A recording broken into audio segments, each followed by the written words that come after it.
Isang mapagpalang araw sa inyo, mga minamahal naming tagapakinig, at maligayang pagbabalik sa aming channel, kung saan ang bawat kwento ay may pintig ng pusong naghahanap ng liwanag. Sabi nila, ang karangyaan daw ay sukatan ng tagumpay. Ngunit paano kung sa likod ng matatayog na pader at nagniningning na mga ilaw, may mga aninong nagkukubli, mga aninong humihingi ng awa, mga kaluluwang kumakalam ang sikmura? Halina't pakinggan natin ang kwento sa likod ng mga mumong sa dilim. Kaylan Silayan. Ang tagumpay ay may kakaibang amoy. Para kay Kaylan Silayan, amoy ito ng bagong leather sa loob ng kanyang mamahaling European car. Amoy ito ng mamahaling pabango na kumakapit sa kanyang Italian suit. Ngayong gabi, pagkatapos niyang isara ang isang multi-million peso deal, ang amoy ng tagumpay ay mas matapang, mas malinaw. Ngunit habang binabagtas ng kanyang sasakyan, ang maluwag na kalsada ng Forbes Park, sa gitna ng katahimikan na tanging ugong lang ng makina ang maririnig, napagtanto ni Kaylan na ang tagumpay ay mayroon ding kakaibang pakiramdam. Pakiramdam ng kawalan, isang malawak at malalim na espasyo sa kanyang dibdib na hindi kayang punan ng kahit anong salapi o tropeo ng pagkilala. Automatikong bumukas ang dambuhalang gate ng Villa Karangalan. Ang pangalan ng kanilang tahanan na ipinangalan mismo ng kanyang asawang si Amihan ay isang testamento sa yaman at estado na matagal nilang pinaghirapan. Ngunit para kay Kaylan, ang salitang karangalan ay parang isang palamuti na lang na nakasabit sa pader. Maganda tingnan, ngunit walang buhay. Pumasok siya sa loob ng mansyon. Ang lahat ay nasa perpektong ayos. Ang mga ilaw ay malalamlam. Nagbibigay ng gintong sinag sa makintab na sahig na gawa sa marmol. Walang alikabok, walang kalat. Isang perpektong larawan ng katahimikan at kaayusan. Isang perpektong kulungan. "You're home late," bati ni Amihan mula sa itaas ng engrandeng hagdanan. Nakasuot ito ng isang sutlang roba. Ang buhok ay perpektong nakapusod. Maganda, elegante, at kasing lamig ng hangin na ibinubuga ng kanilang central air conditioning system. "We closed the deal," sagot ni Kaylan habang hinuhubad ang kanyang coat. "Good. Did you eat?" "May tinira akong pagkain para sa'yo, but I had to let the maids go early. May mahalaga akong luncheon bukas kasama ang mga asawa ng board members." Walang emosyon sa kanyang boses. Isa itong ulat, hindi isang tanong na may pag-aalala. "I'm not hungry," sagot ni Kaylan. "I'm just tired." "Magpahinga ka na. Maaga pa ako bukas." At sa isang pagtalikod, naglakad na si Amihan pabalik sa kanilang master's bedroom. Iniwan si Kaylan sa gitna ng malawak na sala. Napabuntong hininga na lang si Kaylan. Sanay na siya. Ito ang kanilang buhay. Isang serye ng mga transaksyon, mga schedule, at mga patakaran. Kahit ang kanilang pagsasama ay parang isang business merger. Bigla siyang nakaramdam ng matinding pagkauhaw. Hindi pa pala siya nakakainom ng tubig mula pa kanina. Dahan-dahan siyang naglakad patungo sa kusina. Ang bawat yabag ay umieko sa katahimikan ng buong bahay. Madilim ang kusina. Tanging ang sinag ng buwan mula sa malaking bintana ang nagbibigay ng kaunting liwanag. Hahawakan na sana niya ang switch nang bigla siyang may marinig. Isang mahinang kaluskos, isang tunog ng paglunok. Natigilan si Kaylan. May tao sa kusina, isang magnanakaw. Imposible. Mahigpit ang kanilang seguridad. Dahan-dahan siyang sumilip mula sa gilid ng pader. At ang nakita niya ay isang bagay na tila bumasag sa perpektong kaayusan ng Villa Karangalan. Doon, sa tabi ng basurahan, sa sahig, nakaupo ang bago nilang kasambahay. Si Ginhawa, nakatungo ito, ang likod ay nakabaluktot, na parang nahihiya sa sarili. Sa isang kamay ay hawak nito ang isang maliit na Tupperware. Gamit ang kanyang mga daliri, mabilis nitong isinusubo ang mga tira-tirang pagkain mula sa kanilang hapunan kanina. Mga mumo, mga piraso ng manok na hindi na nila pinansin. Mga kaning lamig na dapat sana'y itinapon na. Bawat subo ay mabilis, puno ng takot, na baka may makakita. Bawat lunok ay tila may kasamang hirap at hiya. Hindi gumalaw si Kaylan. Naniga siya sa kanyang kinatatayuan. Ang puso niya'y tila pinipiga. Naalala niya ang patakaran ni Amihan. The kitchen is closed after 6 p.m. Bawal nang gamitin ang kalan. Kung magugutom sila, problema na nila yon. Isang patakaran na hindi niya pinansin noon dahil para sa kanya, isa lang itong maliit na bagay. Ngunit ngayon, sa kanyang harapan, nakikita niya ang resulta ng malupit na patakarang iyon. Isang babaeng pinagkakaitan ng karapatang kumain ng disente. Sa loob mismo ng kanyang pamamahay, sa pag-angat ng ulo ni Ginhawa, tumama ang sinag ng buwan sa kanyang mukha. Nakita ni Kaylan ang mga mata nitong bahagyang basa. Hindi niya alam kung ito'y luha ng gutom o luha ng kahihiyan. Para siyang sinampal ng katotohanan. Dahan-dahan siyang umatras pabalik sa dilim ng pasilyo. Tinitiyak na hindi siya gagawa ng kahit anong ingay. Sumandal siya sa pader. Ang pagkauhaw ay biglang napalitan ng isang kumukulong damdamin sa kanyang sikmura. Hindi ito awa. Higit pa rito, ito ay galit. Galit sa kanyang asawa. Galit sa sistema ng kanilang pamamahay. At higit sa lahat, galit sa kanyang sarili dahil hinayaan niyang mangyari ito. Kinuyom ni Kaylan ang kanyang mga palad. Sa katahimikan ng marangya, ngunit walang kaluluwang bahay, isang desisyon ang nabuo sa kanyang isipan. Isang desisyon na babago sa lahat. Hindi na siya maaaring manatiling bulag. Hindi na siya maaaring manatiling tahimik. Hindi ito tama. At may gagawin siya para itama ito. Sa isang gabing paglalamay ng konsensya, ang mga pader ng Villa Karangalan ay tila mas naging makapal at ang katahimikan ay mas naging mabigat. Para kay Kaylan, ang larawan ng isang babaeng kumakain ng tira sa dilim ay hindi na isang alaala lamang. Ito'y naging isang salamin. Isang salamin na nagpapakita kung ano ang nawawala sa kanyang marangyang buhay. Ang tunay na diwa ng pagiging tao. Walang naging silbi ang malambot na kama at mamahaling kumot para patulugin si Kaylan ng gabing iyon. Pabalik-balik sa kanyang isipan ang imahe ni Ginhawa, ang pagmamadali sa bawat subo, ang takot sa kanyang mga mata. Ang katahimikan ng mansyon ay tila isinisigaw, ang inhustisyang nasaksihan niya. Kinaumagahan, bumangon si Kaylan na may bagong bigat sa kanyang dibdib, ngunit mayroon ding bagong layunin. Nakita niya si Ginhawa sa hardin, tahimik na nagdidilig ng mga halaman ni Amihan. Ang bawat kilos nito ay maingat, tila natatakot na makabasag ng kahit anong bagay. Nakayuko ito, ang buhok ay nakatali ng mahigpit at ang mga mata ay laging nakatuon sa lupa. Nilapitan niya ito. Ginhawa. Tawag niya sa malumanay na boses. Nagulat ito at sa isang iglap ay halos mabitawan ang hawak na hose. Mabilis itong yumuko. Sir Kaylan, magandang umaga po. May kailangan po kayo? Ang boses nito ay nanginginig. Kumain ka na ba ng almusal? Diretsong tanong ni Kaylan. Natigilan si Ginhawa. Ang pagkagulat ay malinaw sa kanyang mukha. Tila hindi niya inaasahan ang ganoong klaseng tanong. Opo sir, ayos lang po ako.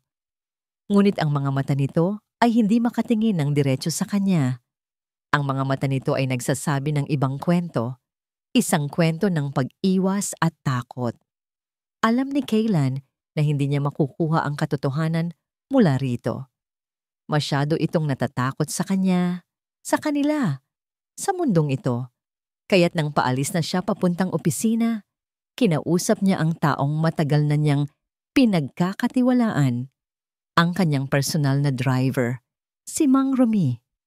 Mang Romy, simula ni Kaylan habang nasa biyahe sila. Yung bago nating kasambahay, si Ginhawa, saan niyo po siya nakilala? Huminga ng malalim si Mang Rumi, tila nag-aalangang magsalita. Sir, pinsan po siya ng misis ko. Matagal na pong naghahanap ng dagdag na trabaho.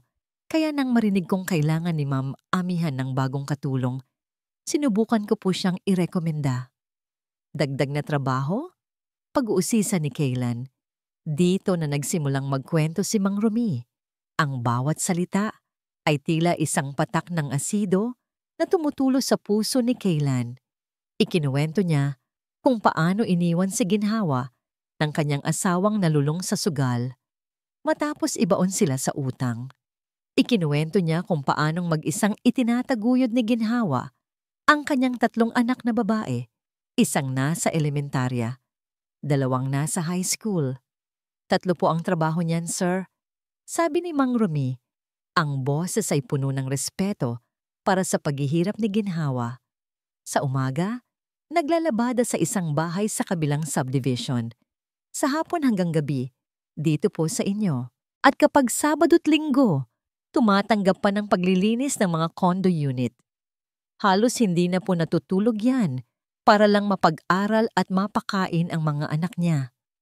Habang nagsasalita si Mang Romy, kinuha nito ang kanyang lumang cellphone at ipinakita kay Kaylan ang isang litrato.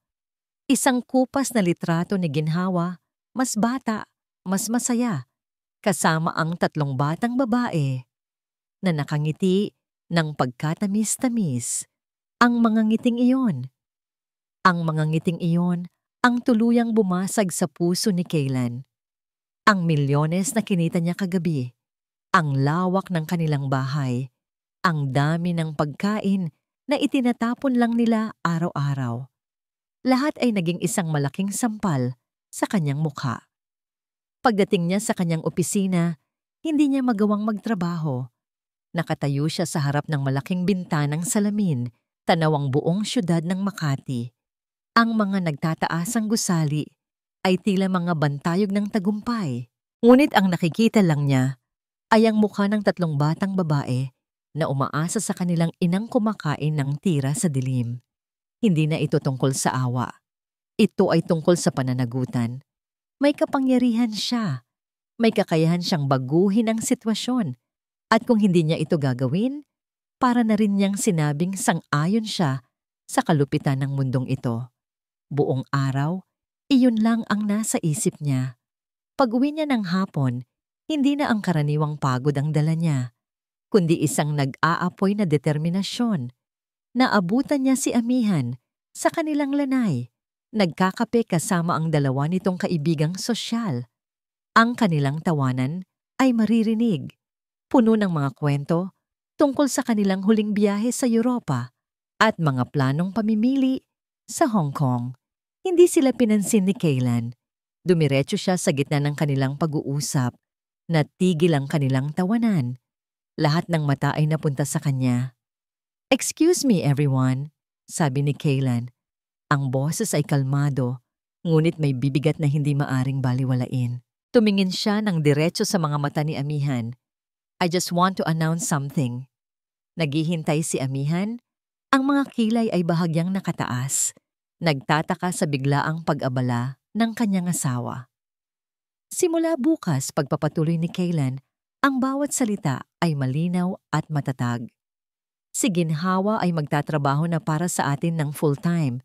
Ititriple ko ang sahod niya. Nalaglag ang panga ng mga kaibigan ni Amihan. Ang mukha ni Amihan ay napuno ng pagkalito at pagkainis. Pero hindi pa tapos si Kaylan. Idinagdag niya ang huling pangungusap na tila isang hatol. At hindi na siya tatanggap ng kahit anong trabaho sa labas. Simula bukas, dito lang siya magtatrabaho. Period. Isang nakabibinging katahimikan ang bumalot sa lanay. Tanging ang galit na namumuo sa mga mata ni Amihan ang tanging gumagalaw. Ang bawat tahanan ay may mga alituntunin. Ngunit may mga panuntunang isinulat hindi para sa kaayusan, kundi para maglagay ng pader sa pagitan ng mga tao. At kapag ang isang pader ay sa pilitang giniba, Asahan mo ang isang malakas na sigaw, ang sigaw ng nasirang karangyaan. Amihan ilustre, mayroong isang uri ng katahimikan na mas maingay pa kaysa sa pinakamalakas na sigaw. Ito ang katahimikang naiwan sa lanay ng Villa Karangalan matapos umalis ang mga kaibigan ni Amihan. Ang mga pilit ng ngiti, ang mga tingin ng may kahulugan, ang kanilang mabilis na pagpapaalam. Lahat ay parang maliliit na karayom na tumusok sa perpektong imahe na buong buhay niyang iningatan. Nakatayo si Kaylan sa kanyang harapan, matatag. Ang mga mata ay walang bahid ng pagsisisi. Nang masiguro ni Amihan na nakalayo na ang sasakyan ng kanyang mga bisita, dahan-dahan siyang humarap sa kanyang asawa. Ang kanyang mukha ay kalmado, ngunit ang kanyang mga mata ay nagliliyab. Ang bawat salita niya ay mabagal, kinontrol, at puno ng yelo. Anong tingin mong ginagawa mo, Kaylan? Ang nararapat, Amihan, ang tama. Isang sarkastikong tawa ang kumawala sa mga labi ni Amihan. Ang tama? Iyon ba ang tawag mo sa pagpapahiya sa akin sa harap ng mga kaibigan ko? Sa pagbabasura, sa mga patakaran ng sarili kong pamamahay? Mga patakaran? Giit ni Kaylan. Ang boses ay nagsisimula na ring tumaas. Mga patakarang nag-uutos na hayaan nating magutom ang isang tao? Hindi siya nagugutom. Sigaw ni Amihan. Ang kontrol niya'y unti-unti nang nawawala. May sahod siya. Kung hindi niya alam kung paano i-budget ang pera niya, hindi na natin yon problema. Problema natin yon dahil nangyayari ito sa ilalim ng bubong natin. Nakita ko siya, Amihan. Nakita ko siyang kumakain ng mga tira natin sa sahig ng kusina. Ang mga salita ni Kaylan ay tila isang malakas na sampal. Sa isang iglap, natahimik si Amihan. Ngunit hindi dahil sa konsensya, dahil sa galit. Biglang pumasok sa kanyang isipan ang isang alaala. Ang kanyang ina, isang matapobreng babae na may bakal na disiplina habang tinuturuan siya kung paano patakbuhin ang kanilang pamamahay. Ang mga katulong, Amihan, sabi ng kanyang ina, ang boses ay matigas, ay parte ng bahay, pero hindi sila parte ng pamilya. Binabayaran natin sila para sa kanilang serbisyo, hindi para sa kanilang mga problema. Tandaan mo yan, ang kaayusan, ang pinakamahalaga. Kaayusan. Iyon ang sinira ni Kaylan. Hindi ko alam kung ano ang nakita mo. Sabi ni Amihan, ang boses ay naging kasing talim ng kutsilyo. Pero ang alam ko, may mga linya sa mundong ito, Kaylan. Isang linya sa pagitan natin at sa kanila. At ang ginawa mo, tinawid mo ang linyang yon. Pinantay mo ang isang hamak na katulong sa estado ng pamilyang ito. Estado? Hindi makapaniwalang sagot ni Kaylan. Mas mahalaga pa ba sa iyo ang sasabihin ng ibang tao kaysa sa dignidad ng isang kapwa mo? Dignidad? Humalakak si Amihan. Ang dignidad ng pamilyang ito ang nakasalalay dito. Ano na lang ang sasabihin nila? Na ang mga silayan ay hindi kayang kontrolin ang sarili nilang mga katulong? Na hinahayaan nating umabuso sila? Pinalalaki mo ang ulo niya. Binibigyan mo siya ng ideya na espesyal siya. Dahil bawat tao ay espesyal. Hindi sa pamamahay ko. Ito na ang sigaw. Ang sigaw na kanina pa niya pinipigilan. Ang sigaw ng nasaktang orgulyo, ng nawasak na kaayusan. Lumapit siya kay Kaylan. Ang daliri ay halos tumama na sa dibdib nito. Hindi ko alam kung anong drama ang pumasok sa isip mo. Pero hindi ko hahayaang sirain ng isang babaeng yon ang lahat ng pinaghirapan kong itayo dito. Tumingin si Kaylan sa kanya. Ang mga mata ay puno ng pagkadismaya. Hindi ko na makilala kung sino ka, Amihan. Dahil sa wakas, nakita mo na kung sino talaga ang may kontrol sa bahay na to. Sagot ni Amihan, ang mga matay nanlilisik. Nagbigay siya ng isang hakbang paatras. Ang kanyang dibdib ay umaakyat baba sa tindi ng galit. Itinaas niya ang kanyang kamay. at nagbigay ng isang ultimatum na magtatakda ng kanilang kinabukasan. May mga patakaran sa bahay na, to kailan? Kung gusto mong sirain ang mga yon para sa kanya, mamili ka. Huminga siya ng malalim. Inipon ang lahat ng kanyang galit at pagmamataas sa isang pangungusap. Alis siya o ang katahimikan sa pamilyang to ang mawawala magpakailanman. Sa isang digmaan ng prinsipyo at pagmamataas, madalas ang pinakamalakas na sandata ay hindi ang pinakamaingay na sigaw, kundi ang isang lihim na matagal nang natutulog. Isang lihim na kayang baguhin ang paningin ng isang tao, mula sa pagtingin sa isang anino hanggang sa pagkakita sa isang nawawalang bituin. Kailan sila yan? Ang banta ni Amihan ay nakabitin sa hangin, mabigat at nakakalasong parang usok. Ngunit sa pagkakataong ito, hindi natinag si Kaylan. Mas lalo lang tumigas ang kanyang determinasyon. Hindi niya pinansin ang galit ng asawa. Kinabukasan, habang nasa opisina si Amihan para sa kanyang lonsyon, hinanap niya si Ginhawa. Nakita niya itong tahimik na nagpupunas ng mga muebles sa kanilang sala. Ang balikat nito ay tensyonado. Tila alam niyang siya ang sentro ng sigalot sa pagitan ng mag-asawa. Ginhawa, maupo ka sandali. May gusto akong sabihin sa'yo, sabi ni Kaylan sa pinakamahinahon niyang boses. Umiling ito, hindi tumitingin. Naku sir, wag po. Baka pagalitan po ako ni ma'am. Marami pa po akong tatapusin. Hindi. Maupo ka. Mas mariing sabi ni Kaylan. Utos ko. Dahan-dahang umupo si Ginhawa sa dulo ng isang silya. Ang kanyang postura ay puno ng pag-iingat na parabang ang upuan ay nagliliyab. Sinabi ni Kaylan ang kanyang alok, ang full-time na trabaho, ang mas mataas na sahod, ang kondisyon na hindi na ito kailangang maghanap ng ibang pagkakakitaan. Habang nagsasalita siya, wala siyang nakitang tuwa sa mukha ni Ginhawa. Sa halip, nakita niya ang pag-aalinlangan, ang pagtataka. Sir, bakit po? Mahinang tanong nito. Bakit niyo po ito ginagawa? Hindi ko po kayo maintindihan. Dahil ito ang tama. Simpleng sagot ni Kaylan. Para magkaroon ka ng mas maraming oras para sa mga anak mo. Nang mabanggit niya ang mga anak nito, doon niya nakita ang unang kislap ng emosyon. Isang mabilis na pagkurap ng mga mata, isang bahagyang panginginig ng labi. Habang nag-uusap sila, napansin ni Kaylan ang isang bagay sa ibabaw ng maliit na mesang pinupunasan nito kanina. Isang luma at manipis na libro. Ang pabalat ay halos kupas na, ngunit ang pamagat ay nababasa pa rin. Florante at Laura. Mahilig ka palang magbasa, sabi ni Kaylan, sinusubukang pag-aani ng usapan. Yumuko si Ginhawa, tila nahihiya.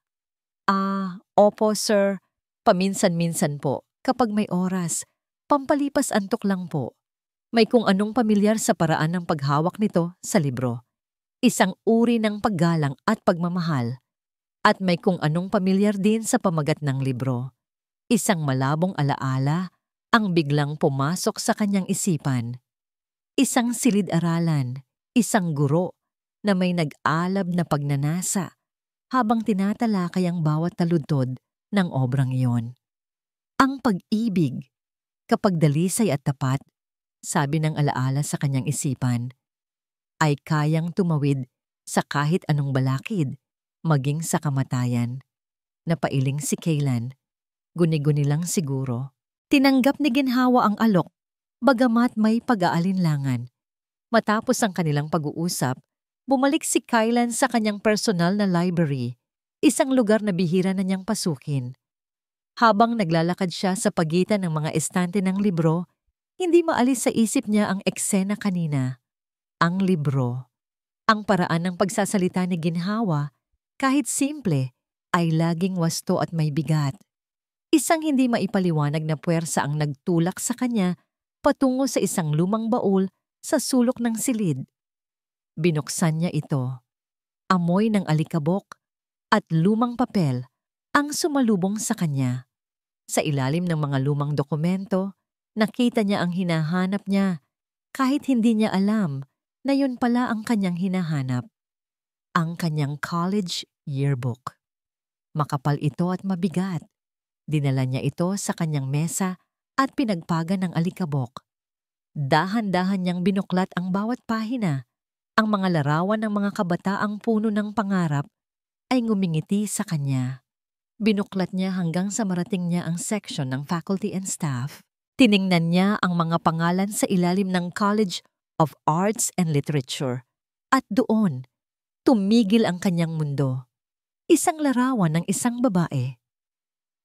Mas bata. Walang mga guhit ng pagod at hirap sa mukha. Ang mga mata ay nagniningning sa talino at pangarap. Ang ngiti nito ay puno ng sigla. Isang mukha na halos hindi na niya makilala. Ngunit kasabay nito, isang mukha na hinding-hindi niya malilimutan. Sa ilalim ng larawan, nakasulat ang isang pangalan. Professor Ginhawa D. Dimaculangan, Department of Filipino Literature, nanlamig ang buong katawan ni Kaylan. Ang kanyang paghinga ay tila nahinto. Siya ang kanyang paboritong propesor, ang nag-iisang guro na nagmulat sa kanyang mga mata sa ganda ng panitikang Pilipino. Ang propesor na nagturo sa kanya kung paano mangarap at mag-isip ng malalim. Ang boses na narinig niya sa kanyang alaala kanina ay boses nito. Parang baliw siyang tumakbo palabas ng library, hawak-hawak ang yearbook. Hinanap niya ang babaeng kanina lang ay kausap niya. Nakita niya itong naglalampaso ng sahig sa pasilyo, nakatalikod. Ginhawa, tawag niya. Lumingon ito, nagulat. Professor, Hawa? Tanong ni Kaylan. Ang boses ay nanginginig, halos pabulong. Sa isang iglap, ang lahat ng kulay ay nawala sa mukha ni Ginhawa. Nabitawan niya ang hawak na mop na lumikha ng malakas na kalabog sa sahig na marmol. Ang mga mata niya, ang mga matang laging nakayuko at puno ng takot, ay biglang napuno ng isang emosyong mas matindi pa. Pagkabigla, pagkatuklas, at higit sa lahat, kahihiyan. May mga katotohanang parang kidlat. Sa isang iglap, kaya nitong sunugin ang lahat ng iyong pinaniniwalaan. Para kay Amihan, ang katotohanan ay hindi lang kidlat. Ito ay isang salamin na pilit ipinapakita sa kanya ang isang imahe ng sarili na matagal na niyang itinatago. Ang imahe ng isang taong malupit, mapanghusga at walang awa. Nasa kalagitnaan si Amihan ng pag-aayos ng kanyang mga bagong biling alahas nang biglang bumukas ng malakas ang pinto ng kanilang silid. Pumasok si Kaylan na parang isang buhawi. Ang mukha ay namumutla at ang paghinga ay habol. Amihan, sabi nito. Ang boses ay garalgal. Kailangan nating mag-usap. Tumaas ang kilay ni Amihan. Tungkol saan na naman? Kung tungkol yan sa kasambahay na yan, Kaylan, sinabi ko na sa'yo. Tumigil ka! Sigaw ni Kaylan, isang bagay na bihira niyang gawin. Ang lakas ng kanyang boses ay nagpatigil kay Amihan. Tumigil ka at pakinggan mo ako. Inilapag ni Kaylan ang yearbook sa ibabaw ng kama, bukas sa pahina kung nasaan ang larawan. Kilala mo ba siya? Tiningnan ni Amihan ang larawan. Isang babae, ano ngayon? Tingnan mo nang maigi, Amihan. Pinakatitigan niya ang larawan. Isang pamilyar na hugis ng mukha, isang pamilyar na kislap sa mata. Dahan-dahan, ang kanyang isipan ay nagkabit-kabit ng mga piraso. Ang babae sa larawan at ang babaeng naglalampaso ng kanilang sahig. Hindi maaari. Bulong niya. Umatras na para bang napapaso. Siya si Professor Ginhawa Dimaculangan. Sabi ni Kaylan, ang bawat salita ay tila isang martilyo na pumupukpok sa budhi ni Amihan. Ang pinakamagaling na propesor na nagturo sa akin sa universidad. Ang babaeng nagturo sa akin na maging kritikal mag-isip. Ang babaeng tinatrato mo na parang hindi tao ay mas edukada pa sa ating dalawa. Napatakip si amihan sa kanyang bibig. Ang buong silid ay tila umikot. Ang lahat ng kanyang sinabi, ang lahat ng kanyang ginawa, ang pagbabawal sa kusina, ang pagtrato dito na parang hangin, ang pagtawag dito na hamak na katulong. Lahat ay bumalik sa kanya na parang isang alon ng nakakasukang katotohanan. Siya, si amihan ilustre na ipinagmamalaki ang kanyang pinag-aralan at ang kanyang class, ay nagpahiya at nagapi sa isang taong dapat sana'y kanyang iginagalang. Nagsimulang mamasa ang kanyang mga mata, hindi dahil sa awa para kay ginhawa, kundi dahil sa matinding kahihiyan sa kanyang sarili. Hindi ko alam, mahinang sabi niya, ang boses ay basag. Ngayon, alam mo na, sagot ni Kaylan. Ang boses ay walang galit, tanging isang malalim na lungkot. Iniwan siya ni Kaylan sa silid. Mag-isa. Mag-isa kasama ang katotohanan na sumasampal sa kanya. Naupo siya sa harap ng kanyang vanity mirror. Tiningnan niya ang kanyang refleksyon. Nakita niya ang isang babaeng nakasuot ng mamahaling damit, napapalibutan ng karangyaan. Ngunit sa likod ng lahat ng yon, nakita niya ang isang halimaw. Isang halimaw na binuo ng pride at prejudice. Hindi ito ang babaeng gusto niyang maging. Sa gitna ng kanyang pagguho, isang desisyon ang nabuo sa kanyang isipan. Isang desisyon, hindi para linisin ang kanyang pangalan, kundi para subukang itama ang isang karumal-dumal na pagkakamali.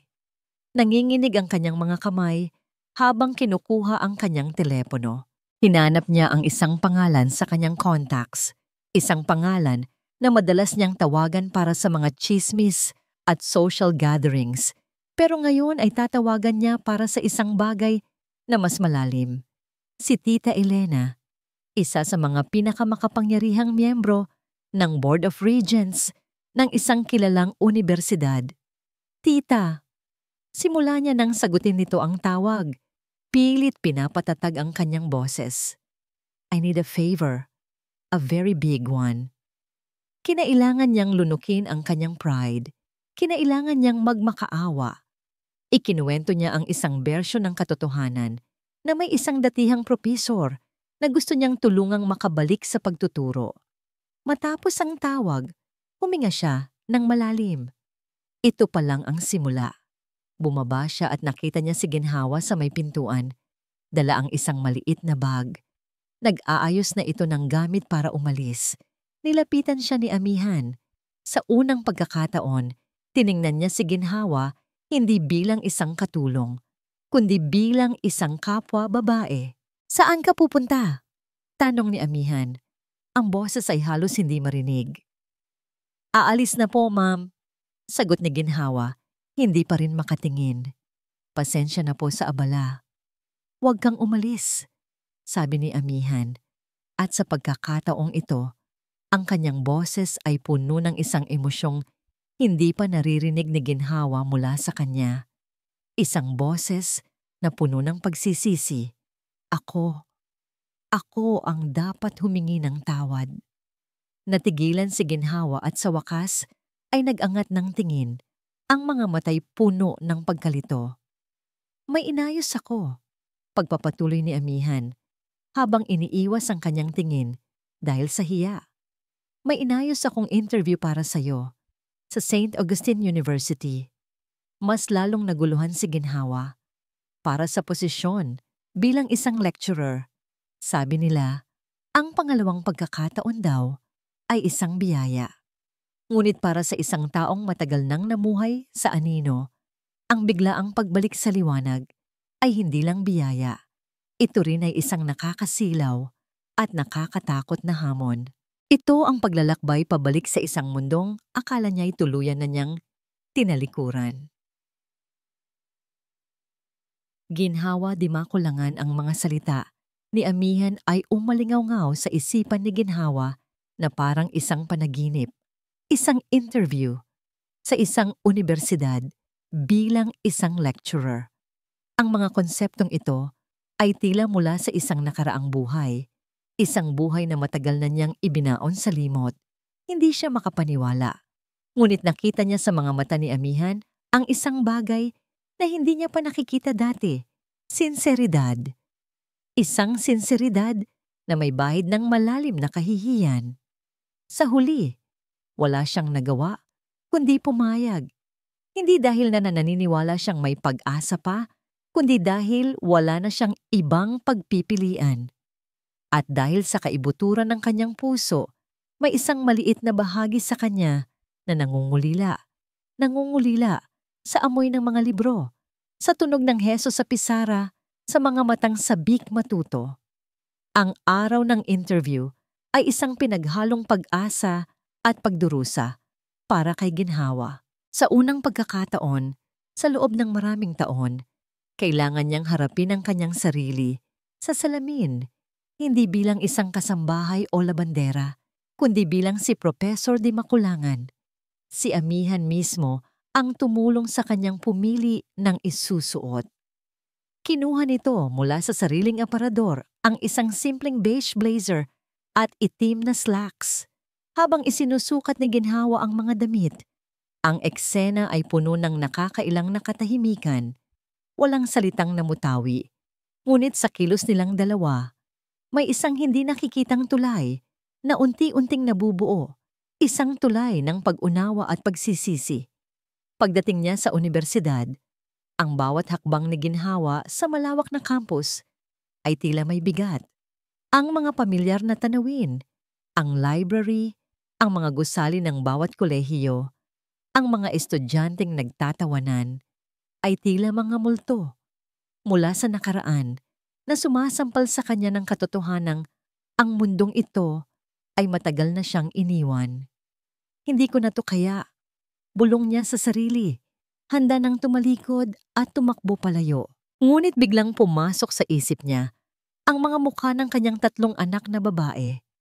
Ang kanilang mga pangarap, ang kanilang kinabukasan. Huminga siya ng malalim at nagpatuloy sa paglakad. Sa loob ng interview room, kaharap ang 3 matataas na opisyal ng unibersidad, naramdaman ni Ginhawa ang muling paglamig ng kanyang mga kamay.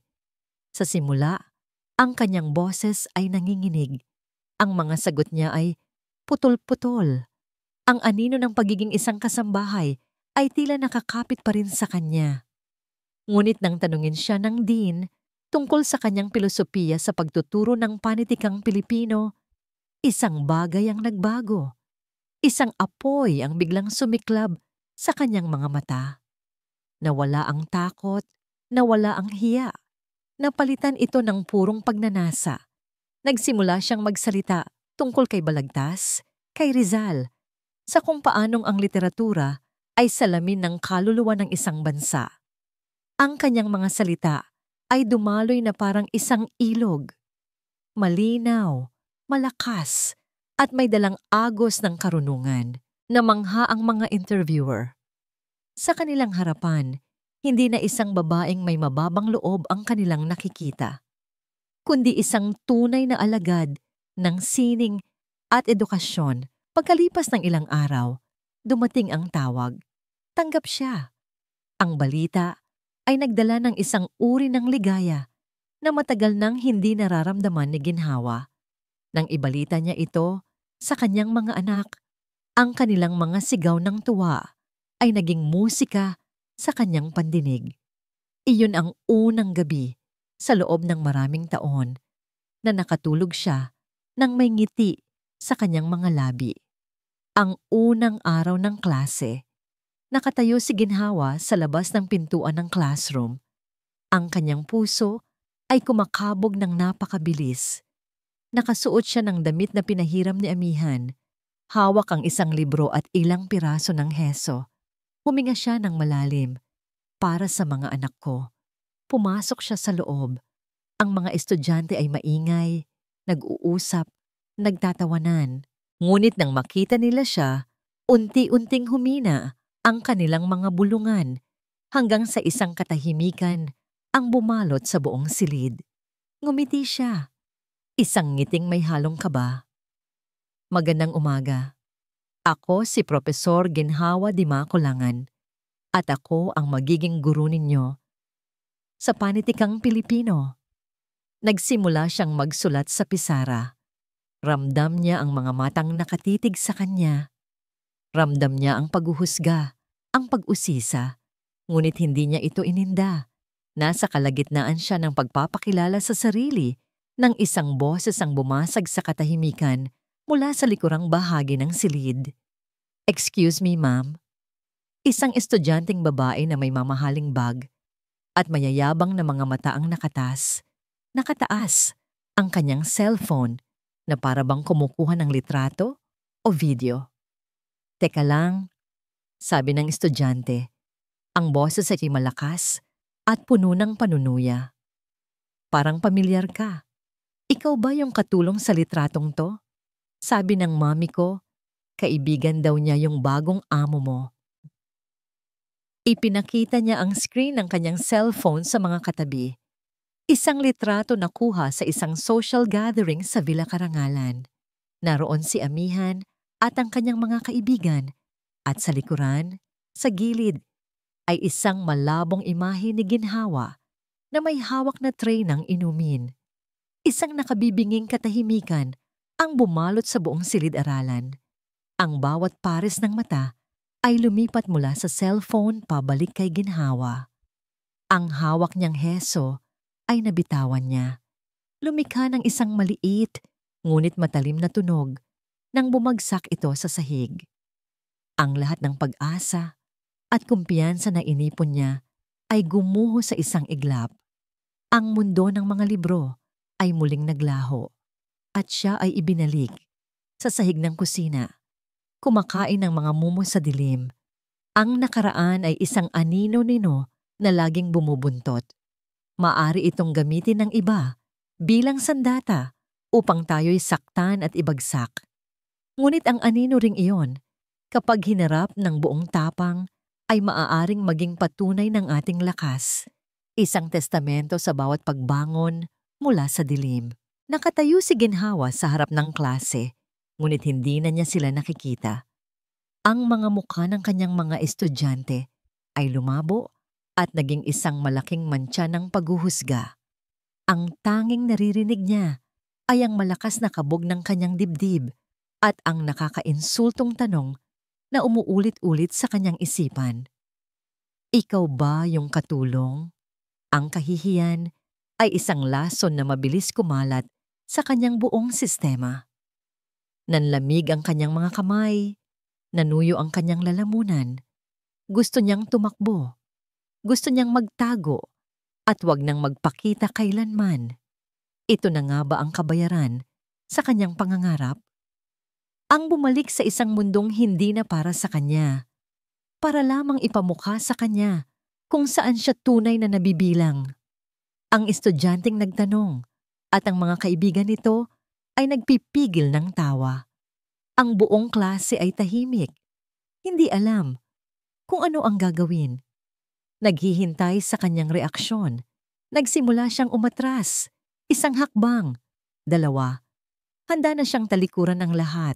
Ngunit bago pa man siya makarating sa pinto, isang boses ang bumasag sa masakit na katahimikan.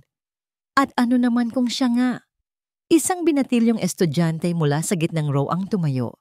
Simple lang ang suot nito. Halatang hindi mula sa mayaman na pamilya. Ngunit ang kanyang mga mata ay matapang.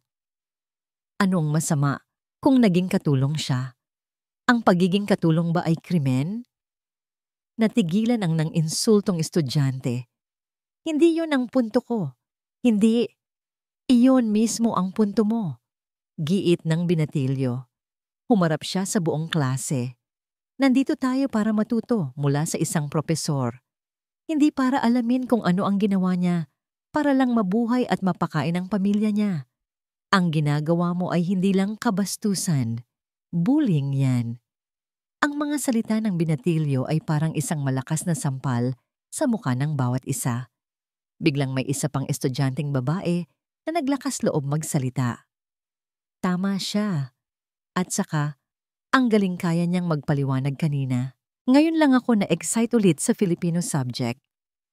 Ang nangyari sa loob ng silid-aralan ay mabilis na kumalat.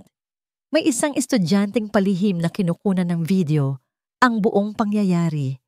Sa loob lang ng isang oras, ang video ay nasa social media na. Ngunit ang resulta ay hindi tulad ng inaasahan ng bully. Ang video ay naging viral, ngunit hindi para pagtawanan si ginhawa. Sa halip, bumuhos ang isang alon ng suporta at paghanga.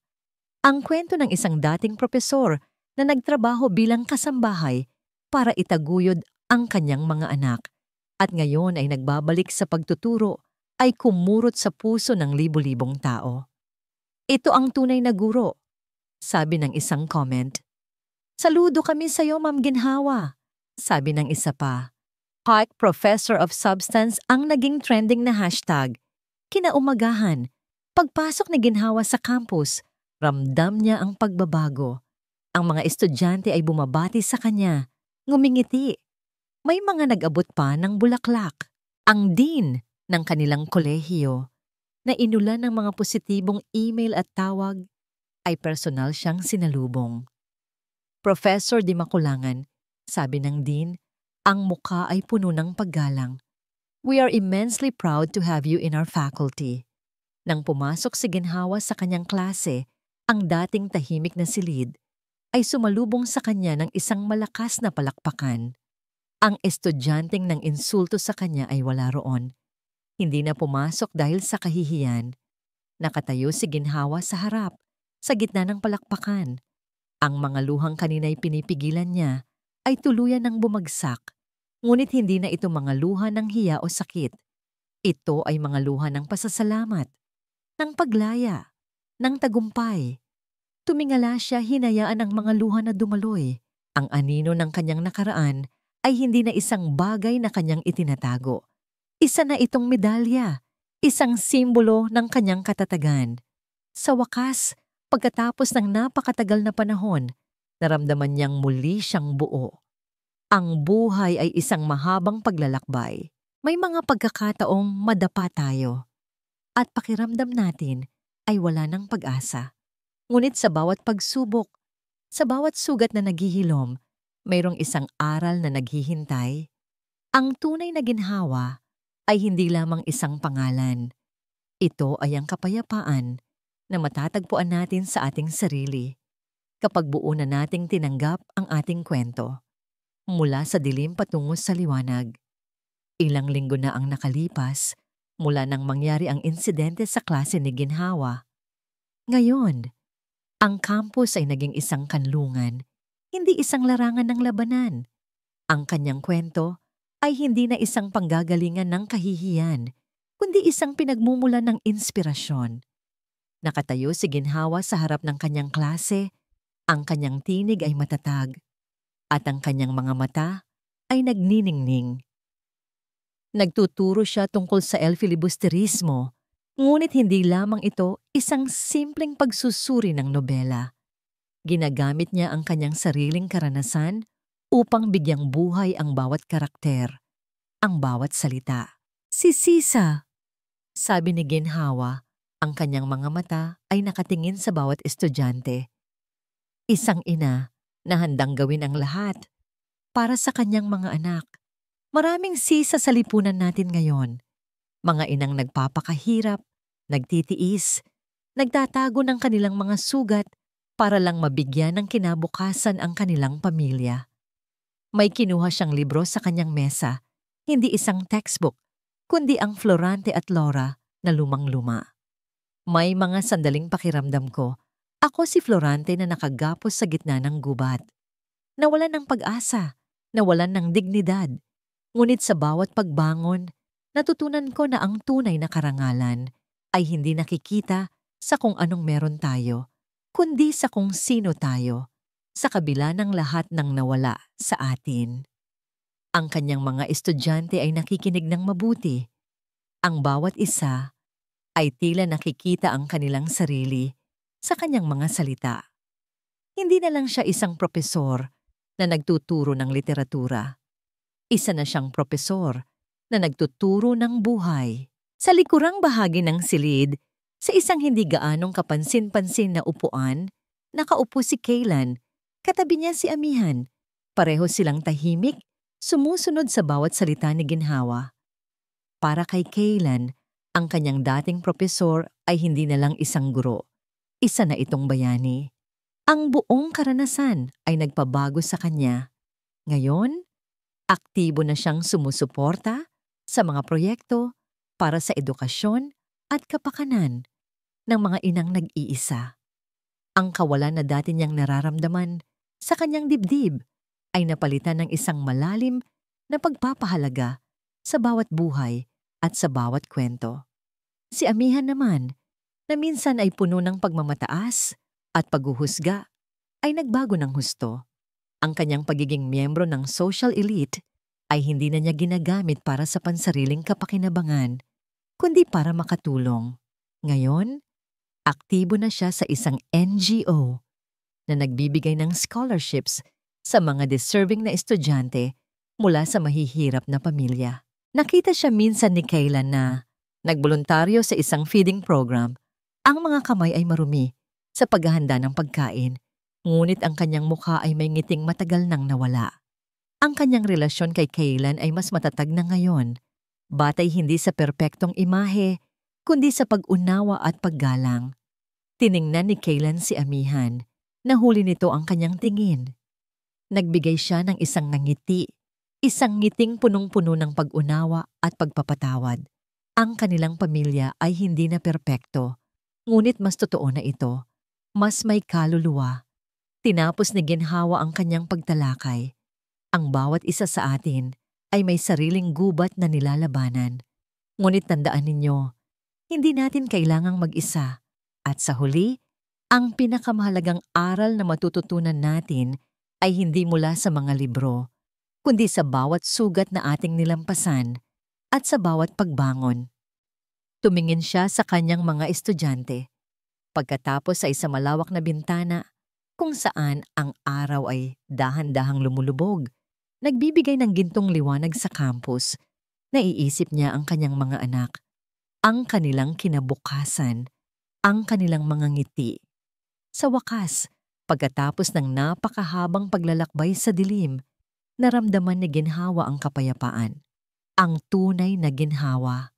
Ang kanyang pangalan ay hindi na isang tronikong paalala ng kanyang mga paghihirap, kundi isang simbolo ng kanyang tagumpay. Ang kanyang kwento ay hindi na tungkol sa isang kasambahay na kumakain ng mumo. Ito ay tungkol sa isang propesor na nagbalik, mas matatag at mas matalino, handang ibahagi ang kanyang aral, ang aral sa bawat pagbangon. At dito po nagtatapos ang kwento nila, Professor Ginhawa Di Makulangan at Kaelan Silayan.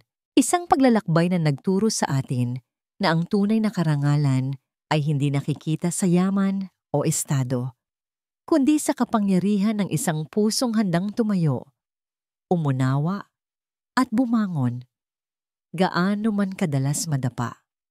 Ang pag-asa ay laging nariyan, kahit sa pinakamadilim na sulok ng ating buhay, at ang pagpapatawad ay hindi lang para sa iba, kundi para na rin sa ating sarili. Taos-puso po akong nagpapasalamat sa inyong walang sawang pagsubaybay sa bawat kabanata ng kwentong ito. Naway nakapagbigay ito sa inyo ng inspirasyon at pag-asa. Nais ko pong marinig ang inyong saloobin. Ano ang pinakamahalagang aral na nakuha ninyo mula sa kwento ni Ginhawa? I-comment nyo lang po sa ibaba at babasahin namin ang inyong mga tugon. Kung nagustuhan ninyo ang kwentong ito, isang pindot lang po sa like button, i-share, at mag-subscribe na rin po kayo sa aming channel para sa mas marami pang madamdaming kwento ng pag-ibig, pag-asa at buhay. Muli, ako po ang inyong lingkod, nag-iiwan ng isang paalala. Ang bawat puso ay may sariling kwento at ang bawat kwento ay may aral na naghihintay na ibahagi. Pagpalain po kayo ng Panginoon, kayo at ang inyong buong pamilya. Hanggang sa muli.